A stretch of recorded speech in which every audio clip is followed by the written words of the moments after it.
What the ASEAN ministers are really asking for are weapons. They say the resistance forces can't fight with their bare hands while Moscow is sending tanks and arms to Vietnam. China sends some weapons to the Kampuchean resistance forces, but the ASEAN ministers want food and financial aid as well.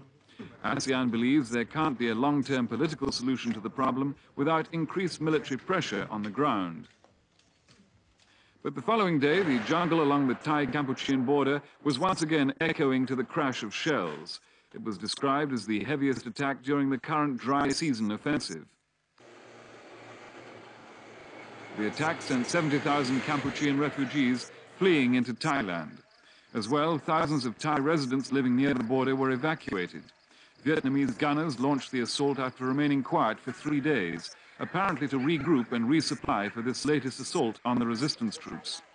Vietnam launched a big offensive against Kampuchean guerrillas in the area at the end of last month, but the guerrillas have so far managed to keep them at bay. Now, though, it's believed a new Vietnamese offensive could be underway.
The effects of the rout are obvious on the Thai-Kampuchean border.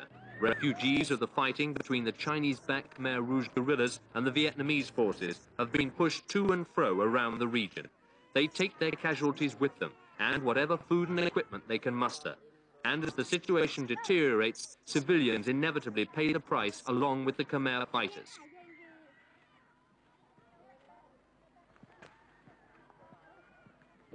The situation is now critical. The Khmer Rouge is being handed a crippling blow for the second time in 6 years. In 1979, the infamous Pol Pot government was toppled by the Vietnamese. The Khmer Rouge and their civilian sympathizers had to flee. Now, fighters and supporters alike are again on the move, following a major victory by Vietnamese forces when they overran the Khmer Rouge's main hideout in southern Kampuchea in the Phnom Malay Mountains. The next day, the Khmer Rouge struck back, blowing up Vietnamese ammunition dumps and ambushing a convoy of Vietnamese trucks. But observers don't think the Khmer Rouge has the strength to oust the Vietnamese from the positions they've now established. The refugees are on the move again, back towards the border, to an established refugee camp just inside Thailand.